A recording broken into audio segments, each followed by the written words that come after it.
the two-state solution. Help us understand the history of it. Help us understand the viability of it and what Israelis and Palestinians think. I mean, I know President Biden has invoked the two-state solution as necessary. What's the Michael Oren takeaway over the issue of the two-state solution?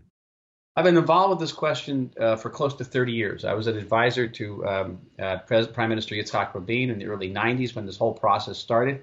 So I've seen it all the way through. I was involved in the Trump peace plan. I've been there. And these are my conclusions, and I'll try to keep it short.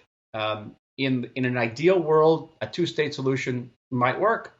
You know, we have the 67 borders. You give most of the West Bank to the Palestinians. You can give them Gaza too, but and a part of Jerusalem so they can have their capital. That's basically the Clinton plan. That's the Obama plan. Now it's the Biden plan.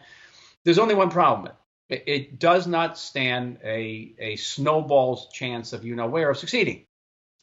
And for the following reasons. One, the Palestinians really don't want a state.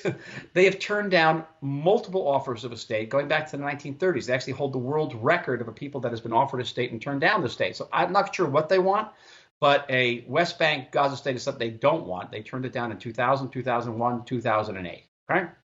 That's two. Two problem is I don't know if they're capable of sustaining a state. Mike, there are thousands of peoples in the world, but very few of them are capable of sustaining a state. You can take Jews from 70 nations in the world and put them in a country with no natural resources and surrounded by enemies. We're gonna create this state because we actually are a people that has that type of cohesiveness. There's nothing I can see in Palestinian history that would suggest that they have that type of cohesiveness. Yeah, but could it be argued? But wait a minute. Let's go on to that point. Could it be argued though that shouldn't be Israel's problem? If it's not the sustainability of a Palestinian state, that's up to the Palestinians, isn't it? It is very much our problem because what happens in the Middle East when a state falls apart? It falls to ISIS, it falls to Hamas, it falls to Al Qaeda, and then we've got 20,000 rockets pointed at downtown Tel Aviv from the West Bank, which is just up the road. I mean, Israel pre-67 was 8 miles wide. These aren't big distances. So sure it is our problem. And the third reason is that the Palestinians don't have a leadership. Mahmoud Abbas, the president of the Palestinian Authority, is entering the 16th year of his 4-year term. He won't stand for re-election because he knows that Hamas will win. So, he doesn't control his own territory. So even if he were to sign a piece of paper, it wouldn't mean anything. Right. So, and then, the basic, and this is the most important part for me, the basic prerequisite for Palestinian statehood for a two-state solution is for Palestinian leadership that says we recognize Israel as a legitimate Jewish state, a permanent Jewish state. Even President Biden said it the other night, that a two-state solution is for two peoples, the Palestinian people and the Jewish people, and it's an end of claims, end of conflict. That's it. You make the two-state solution, there's nothing more. Not a single Palestinian leader has ever said that. Ever? Wow. Ever.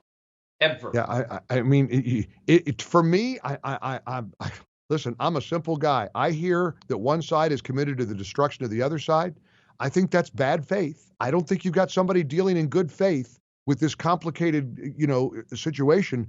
How in the world do you have any kind of negotiation with somebody who wants to destroy you, who wants to push you into the sea? I'm sorry, I don't know, Michael Oren, how there could ever be. And I approach this as a Methodist. I don't know from these conflicts and the history that you've been involved in for so many years of your terrific life. I don't get it, but I don't know how you can try to, the old expression that we hear a gazillion times, you can't negotiate with terrorists. Well, here is one of the things you could do is not reward the Palestinians for leaving the table every time. Every time they leave the table, they get money, they get recognition. It's the wrong way to go. It's basic negotiating tactics. And a couple of years ago, I had the blessing of going to Israel with Dennis Prager, my friend and colleague, for one of our Stand With Israel tours. We brought about 500 listeners with us. We're scheduled to go again later this year. I'm excited about that opportunity.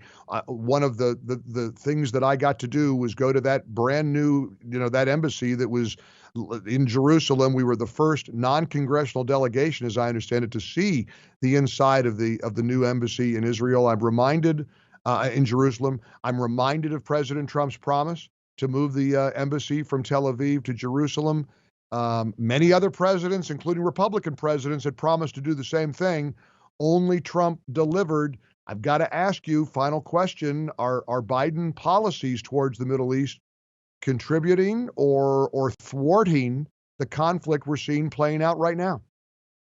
Well, President Biden has renewed many of the Clintonian and Obama policies toward the Palestinians, whether it be in aid and recognition, opening embassies for them. Again, I think it's a mistake to reward the Palestinians for leaving the table.